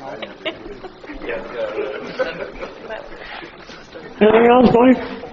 Pardon me, Joe? That it? Yeah, but I just want to make sure you're aware of it, because we've had a lot of complaints. My friend from Canada has even called me from Canada about them. We're doing what we can. We may have to up it. We may have to bring one more person in to help our trappers. I don't know. It's just that we're infested with them out there. But one of the problems is I was out there last week, and I came, and there was a bag of corn somebody was feeding them. So obviously, if there's a free meal, they're going to come. All right? So there are some homes. So Ariel and I are going to get together, and she's going to put it in a letter. Please do not feed them, and let them know. So, all right. Thank you. Mike? Yes. I got a couple of things for you. The big signs in the front entrance on both of them, I'm not advocating spending a dime, but okay. But are the lights? Yeah. It looks at Tanya talked to me about that a couple days ago. We did go out there. There were a couple lights out, but there were also some lights that were actually grown in around the shrubs. Okay. So we have our electrician out there moving them now. We are going to be power washing that also. So we will, and obviously we're putting the Christmas lights up also now. But we are addressing that, Mike. Thanks. And the other thing was, I just want to comment on where the dog park is, the park. You guys have done an excellent job. That thing has never looked Thank you. as nice as it has in since I've been here in 6 years. But this is probably something between you and Tanya, but I see you guys, all your guys all over the place. Do you have enough help? Well, Tanya and I just had that discussion a couple days ago, and we are discussing it, I hope. But anyways, we do a lot more now as a community and with community that they've done in the past. We have a lot more guys can do more work, and we try to address all the residents problems also, so sometimes, you may see us in those areas. Not that we're doing it privately, but, we are trying to address more dead trees and fencing and whatever. So, we do a lot more than we did a few years ago.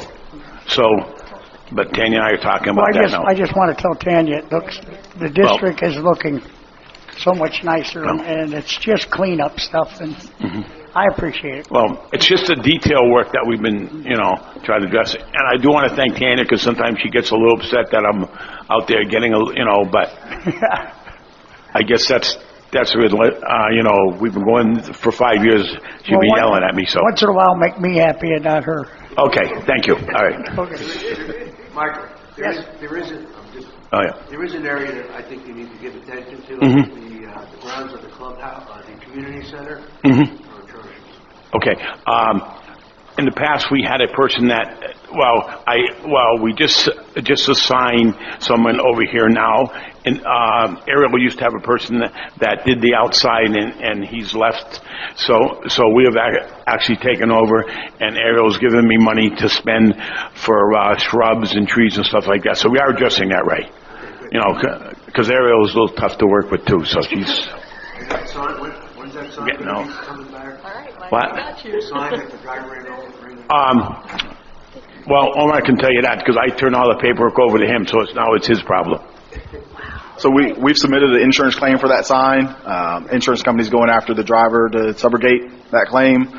We got a quote from Don Bell, who's the manufacturer of all the signs in the district. It was, I think, a $3,900 quote, less our deductible. So it'll cost the district $1,000, but they are in the process of manufacturing that. We've signed the quote and sent the proposal back on that sign. So I'm assuming it'll be back in the next 3 to 4 weeks. Oh, I'm sure. His vehicle was totaled. Yes. Yeah.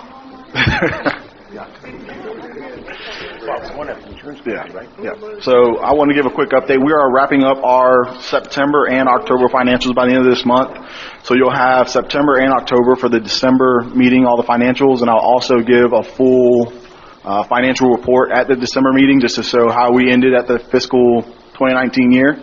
Also wanted to report that we received the last FEMA reimbursement check of $33,000 this month. So we're finally done with all FEMA reimbursement. FEMA also decided to add a new provision for management expenses.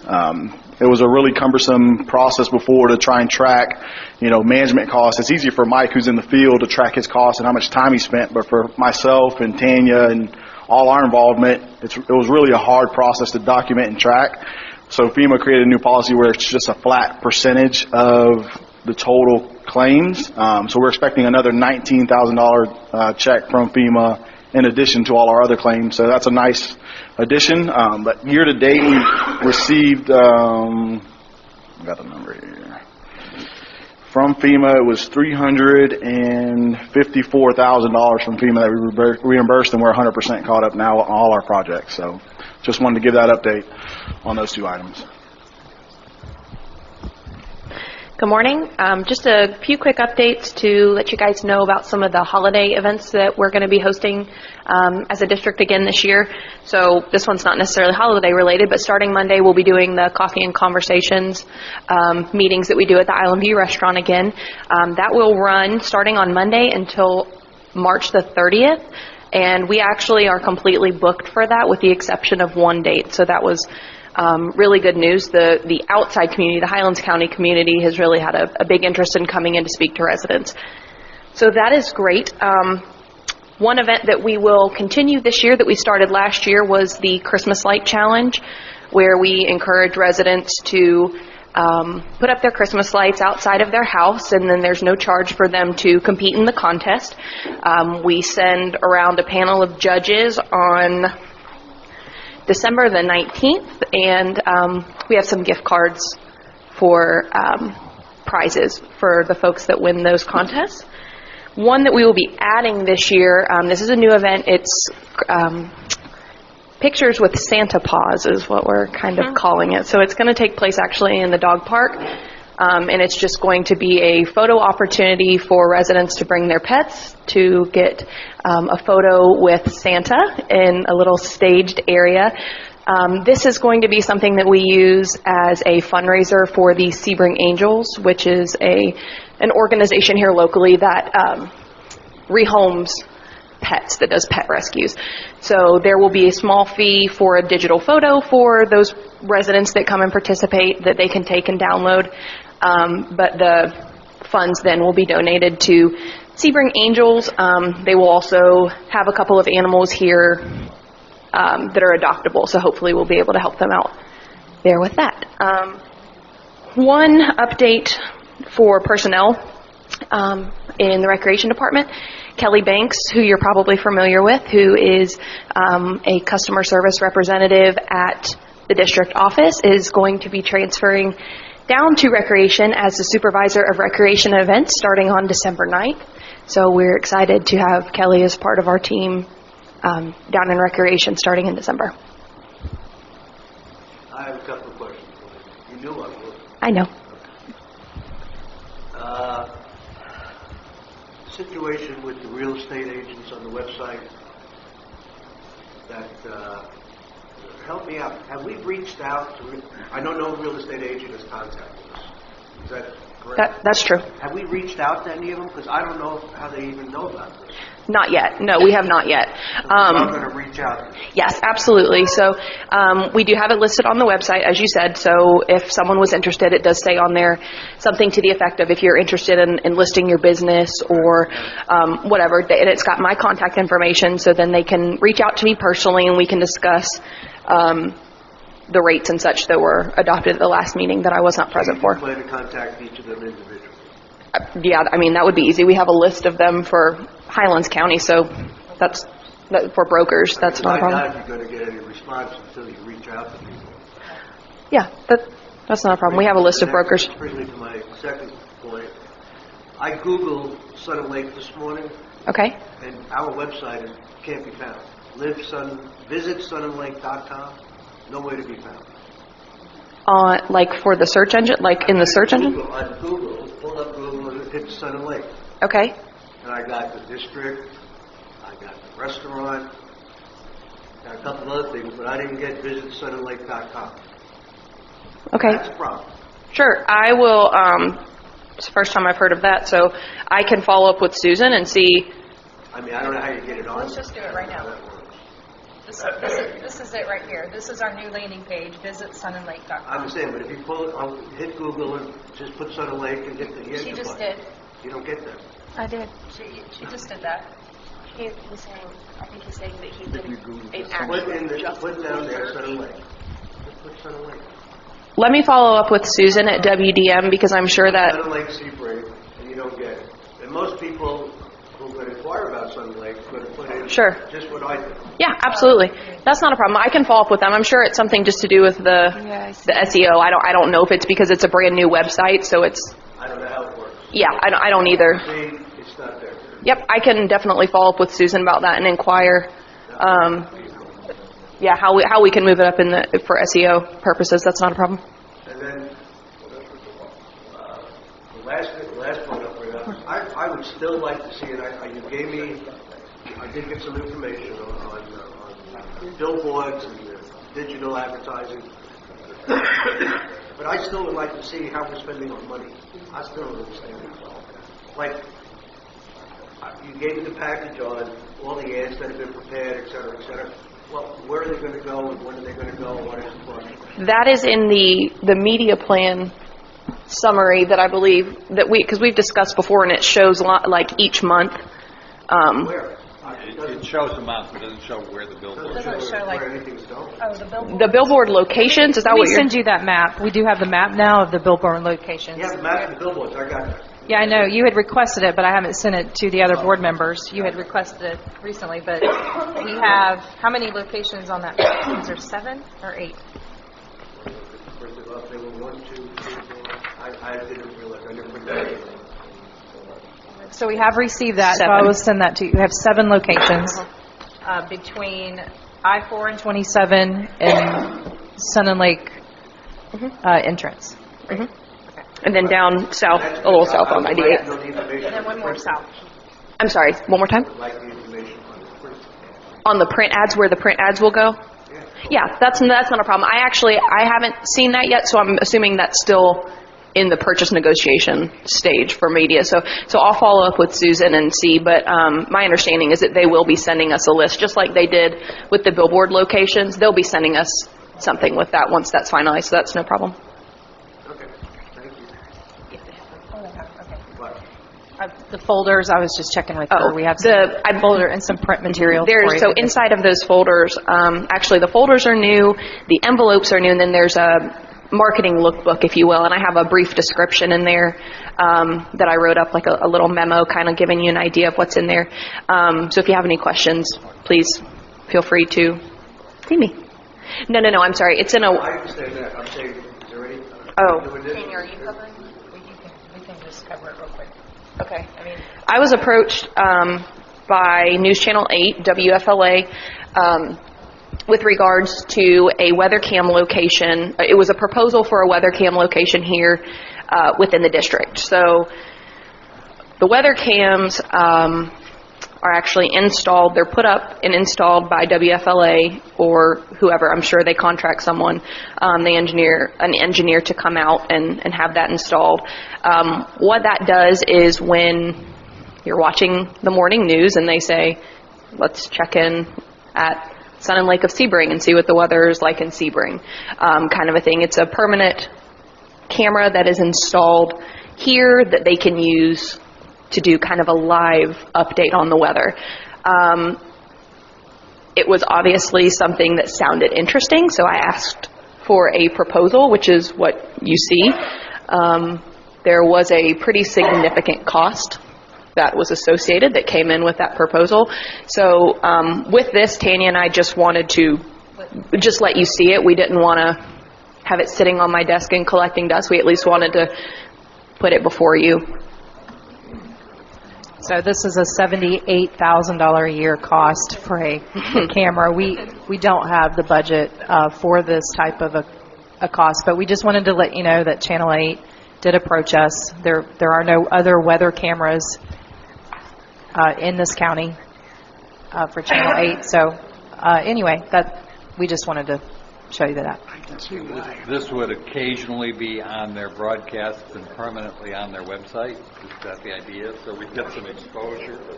It says, yes, sir, 56 mentions a month is what they say. So they could actually zoom in on the weather cam 56 times in a 30-day period. So there is some advertising, obviously, component of that, but this is Tampa Bay. So our market is in, WFLA, and then probably Fox 13 also for the Tampa area. So I can see why there's no other Highlands County. Correct. This is for your reading pleasure. Yeah. Anything else for the General Counsel report? Tanya and I and President Branson had a meeting with Joy Carmichael and Commissioner Handley earlier this week regarding the potential Attorney General letter.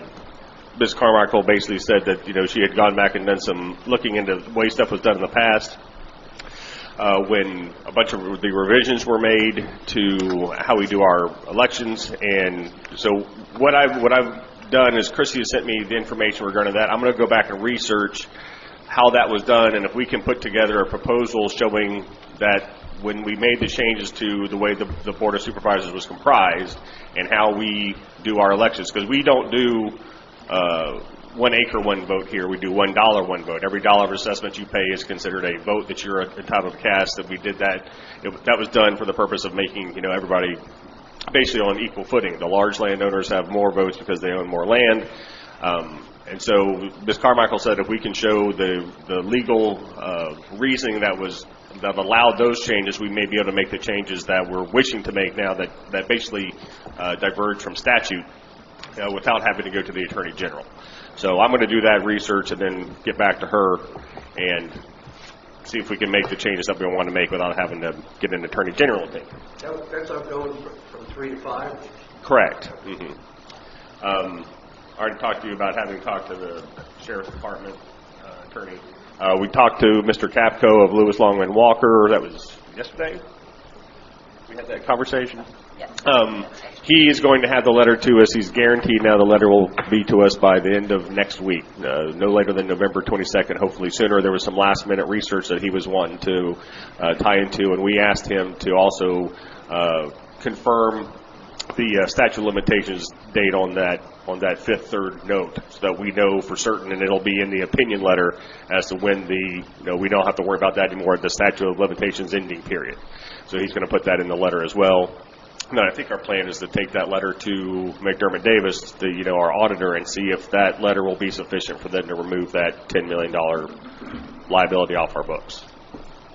Maybe I missed this. Where are we on the filling of the seats, the vacancies? Did you discuss that with them? I was going to talk about it. Yeah, I think Ken's going to talk about that. But basically the same. It's going to be all included. And because that change that we want to make is also is a change that kind of goes against statute, and so the same legal reasoning that they use to do the $1 one vote, that would apply to the divergence from statute that we're also suggesting with the modification to the properly elected seats and filling them. When do we think that when we get it resolved this thing? As soon as possible. I got the research from Chrissy yesterday, so I'm going to be working on it. And now my favorite question to you is, have we had the final report from our great lawyers who are working on the fifth third situation? That's what I was just saying. It's November 22nd, no later. Hopefully sooner.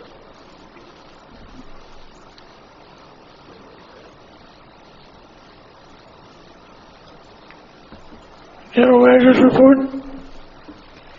Good morning, Supervisors. Mr. Dan Stiegel has resigned from the Board of Supervisors on November 1st. That leaves a landowner seat position available.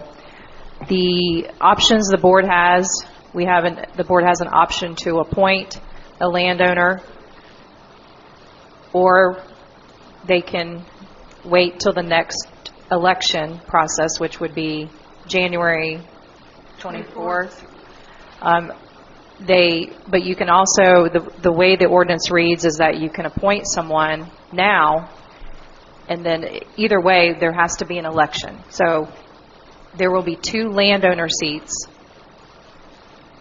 open and could possibly have an election on January 24th. I just want to clarify, there's no requirement. There's no requirement to appoint the vacant landowner seat. So yesterday I did receive a letter of interest from Mr. Ward Miller on the landowner seat. Just to let you know, I will send that to you, but I just received it yesterday. So there is no requirement to appoint. We have one more board meeting in December, regular board meeting. We have a special meeting in December, and then we have a January meeting prior to the landowners election. So there's no requirement to do so, but the board can have an option. I don't think we should appoint anybody. I mean, because they'd be on, what, a month? Yeah, they'd essentially be appointed the one meeting. Yeah. Essentially. Yeah, plus we haven't even announced, don't you have to give an announcement? We have to give an announcement. So based on what the board would like to do from here, then we want to reach out to the community, let them know that, actually, we've already done that in the newsletter. We're going to do that in the newsletter. It's in the one that goes out this week. It goes out this week. So we have 2 landowner seats available, and we want to reach out to the community to let them know, about Miss. I'll go with Mike. We should wait. But just to clarify, so on the popular elected seats, there is a requirement that there has to be an appointment within 45 days, but for the landowner seat, there is no such requirement. Correct. Mm-hmm. I agree. We shouldn't appoint anyone. So I think we got consensus to wait for the election in January. Okay. So we'll wait to the election. We'll get the word out as best we can. The qualifying period, now we have 2 landowner seats available. Qualifying period will be November 22nd. 23rd. I think 23rd is a Saturday. 23rd. So up until December 23rd, which is a Monday.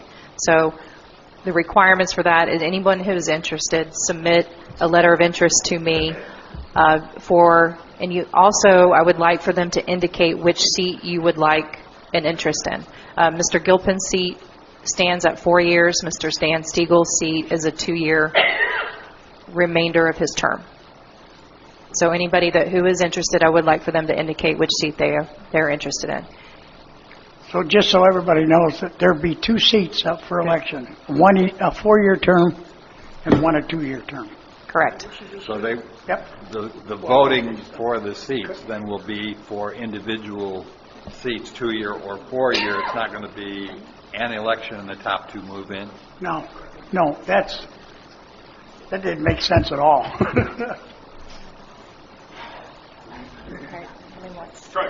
Correct. I had to reach out to Penny Ogg's office, the supervisor elections, to talk through that. But if we only have 2 residents that are interested in those seats, then those 2 automatically will be supervisors. If we have 3, then that will constitute an election. Same as the popular seats. Yeah, well, based on what I saw in January when there were 4 or 5 or 6 people interested in the open seat for the public, then I would anticipate that we're going to have more than 2 interested in. Yeah, and they have to declare, right, when they give you the letter, whether it's a 2-year or the 4-year.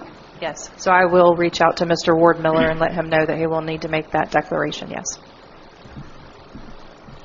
So again, we have a couple other announcements. We have a special meeting on Tuesday, December 3rd here in the Community Center at 9 a.m. To talk about the Unit 12 property. Omar and I talked to Eric Zollier, the tax collector, about the uniform method of collection. We talked to him on the phone this week. We have some more research to do on our end. He is open to consideration to bill and collect for the district assessments in November of 2020. But we do have some more research that we need to do and cost analysis. The last thing, I would like to recommend a workshop at the next meeting. We have 2 workshops essentially at the next meeting. One to discuss the Advent Health proposal of the new wellness center and also the traffic study. So I would like to propose a workshop, 2 workshops at the next meeting. How did that meeting go with It was more of a follow-up with us, where we stand, and I did mention to Mr. Randy Suber and Kristen Johnson that we would like to present the information to our board in a workshop. They did have an error on the presentation. I believe they proposed a $35 fee for residents on as a monthly fee to the wellness center, and it's actually $30. Yes, they confirmed that. Which would be the same as their employees. So they did confirm that, and they are moving forward with, I think, with their architect and construction drawings on this facility. So they're not in a hurry, but they just wanted to follow up with us. And Are they just are they like 4 years down the road from getting this stuff done? Or? no, they're sooner. Huh? 2 to 3. 2 to 3. 2 to 3, yes. Yeah. So part of our discussion should be if we do anything with them and if we do anything with them. Correct. Yes. Yeah, and will you meet with us before? Because that's the only problem with having one representative of the board there. We don't know what was discussed. I mean, what are I'd just like to know before maybe a workshop what you think and what they propose, because all of us are involved in this. Oh, absolutely. Yes, we're going to put together all the information that they presented. You and I can talk about that, and then we'll talk about it at the workshop about what our options are. They've actually said you could pledge over a 20-year period, which is I didn't expect that, but they even said that. So we'll talk about what the options are as a board, budgeting, what it would cost to actually construct our own fitness center. So just some other ideas for you just to talk through. That's all. I had a question on a different topic, a related topic somewhat to the board makeup. Dan was our vice president, so we currently don't have a vice president. Do we need to do something about that?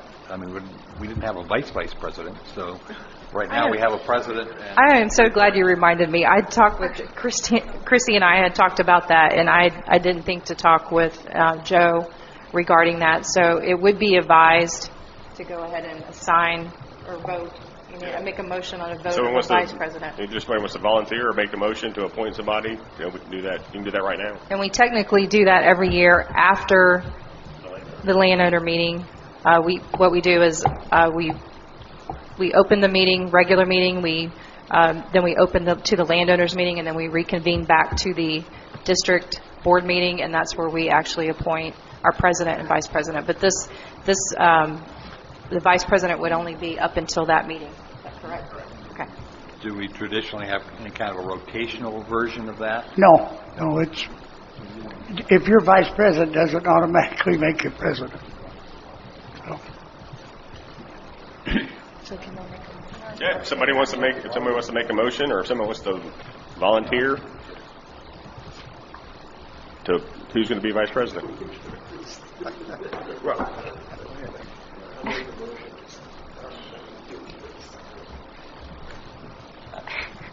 I'll volunteer to be vice president for the next 2 months or whatever it is.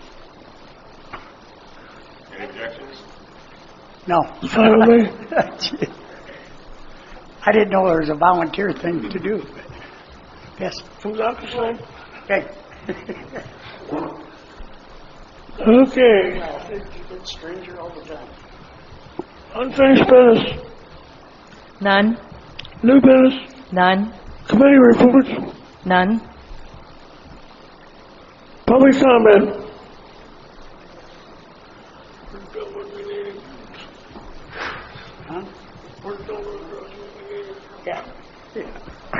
Good morning, Paul Carolyn, resident. I apologize. Didn't realize that Mike was here in kind of dual fashion, because this might have been more appropriate what I was just going to mention when he was here, but I'll pass it along. These are kind of some unsolicited observations of what we call the sexy side of the business, which is the restaurant bar as opposed to drainage and septic. Some of the things that you've been discussing here, I've had experience in the past over the years, but when you talk the noise factor, at the restaurant, in my opinion, unfortunately, I don't think you'll ever resolve the problem perfectly, just by the way of the construction. You can put in drapes, you can put in ceiling, sound dampeners, and so on, but you've got other factors going, the type of ceiling, the type of materials. You've got the challenges of the overlap, the golfers, let's say, between 4:30 and 7, and the diners coming in. And you've also got a demographic situation, which I'm at that age, and that is, I think the average membership is 76, I heard, somewhere around there. Well, you'll see me in the restaurant quite often sitting quietly watching and listening, because I can't hear anything, and I've got good hearing. But with the age of people coming up, they talk louder, and there's an overall din. So there may be some consultants out there that can help with making it better, but I don't think you'll ever resolve it perfectly. Another issue that comes up, and you're all aware of, I'm probably just regurgitating things that you've already heard, and that's, some of the decisions. Now, I was gone for a couple of months in the summertime, and, the decision on the TVs and where and so on. When you're talking amenities inside a restaurant, there's really 4 or 5 criteria that you go by. What is the need? The need of a sports bar is completely different than the need of a restaurant. And then you're talking location, size, number, and expense. And I can see that the club will go through probably the cost of having to reposition some of those TVs that were installed. I don't know the decision process or whatever, but that's what I pick up there. And without getting into length, the third issue that I kind of wanted to bring up was the food and beverage. Now, in a facility just like a hotel or a resort, you've got food and beverage that comes into two different areas. One is your dining, and the other one is banquet/catering. Probably 50% of my caloric intake is at the restaurant. I don't cook anymore. I either eat out, take out, or whichever. And, so I listen, I watch, and my own personal experiences. The banquet side, from what I've experienced, is ahead of the dining. I think it's better organized, the people, the training, the setup especially. And that isn't meant in any negative fashion when I speak of the dining area, because the dining area is going to need training. The quality of the food I hear and I've witnessed is good. But there's a lot of new people there. They don't understand the menu, they haven't had the training, and there's basics. So the organization there, because it's like selling a house, you get really one shot at it. If the curb appeal isn't good, people won't even go in. I've never, in 50 years in the business, said never make an opinion on a restaurant by going in on a Saturday night. Because if something's going to go wrong, it's probably on the Saturday night, or maybe on the Monday or Tuesday, usually the Tuesday, because that's when the chef is off and the number 2 is there. The chef is there on Monday because that's when all the food orders come in. But I think they're making strides. There's training that needs to go on in organization, in the dining room. I did have the opportunity to take a walk through on a couple of occasions in the kitchen, once several years ago when Jim was the general manager, and I was very surprised in a positive way how they were able to get so much out with so little room to work with. You all noticed that if a banquet was being served, the dining room kind of came to a standstill. But now with the extra space and the storage, the walk-ins, That's 5 minutes. So on, that they're making great strides, and I feel very positive. But a couple of issues I don't think will be easily resolved. Additional public comment?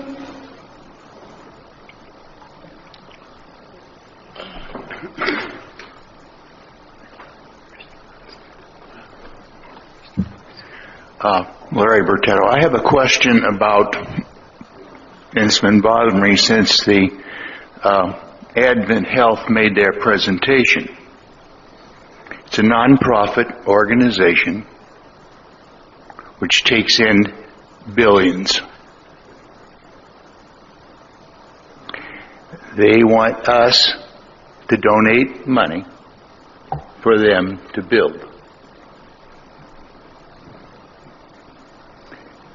It's interesting that they're going to give us a break of $30 a month to join the health club.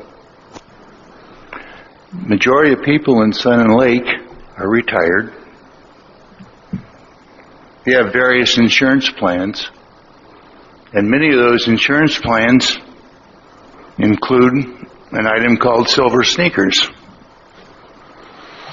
And I'm not as active as I used to be in working out, but I still manage to go to Anytime Fitness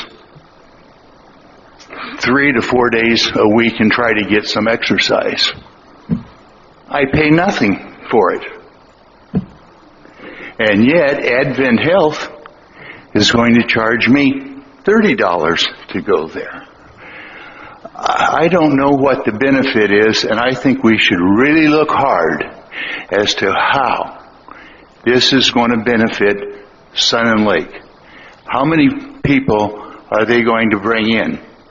How, in our campaign to bring in people, is it going to help? And I'll give you an example of something that happened 2 months ago.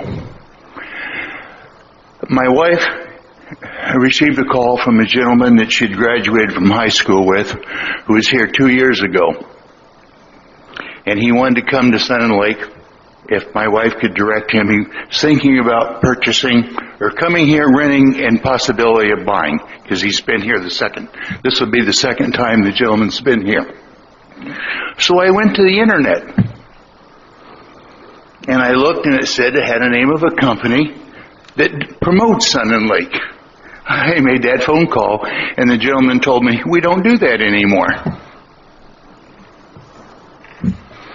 You know, how are we going to get people in here if someone comes in on the internet, looks at it, makes the call to the place that says they do rentals, all this other good stuff for Sun and Lake, and it's on the website, and when you make a phone call, they say, we don't do it anymore.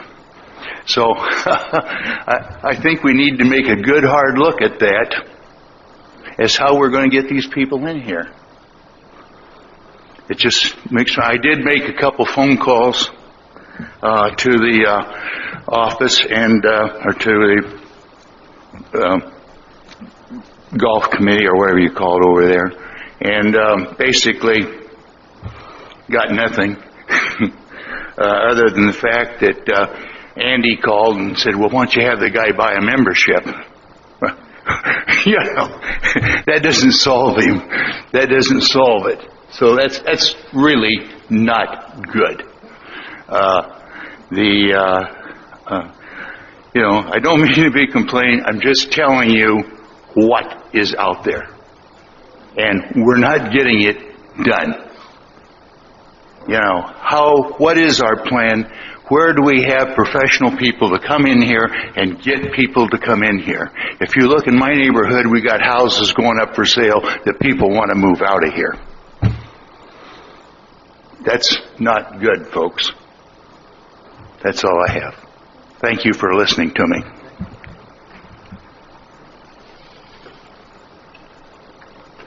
A question that, if not before the workshop, at the workshop, I would guess that they may honor silver sneakers at the new.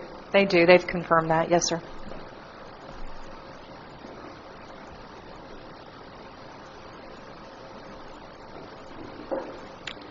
Any additional public comment? Discussion to and from the board. I have one thing. I noticed Hornick is going well on his first building. Did he ever sign something to? At the next meeting, he should have that letter of credit.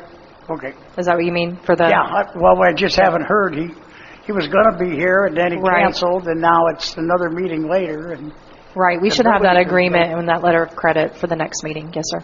Okay. We've not made the tap, right? No. But I assume that. Yeah. Any further discussion to and from the board? Meeting adjourned.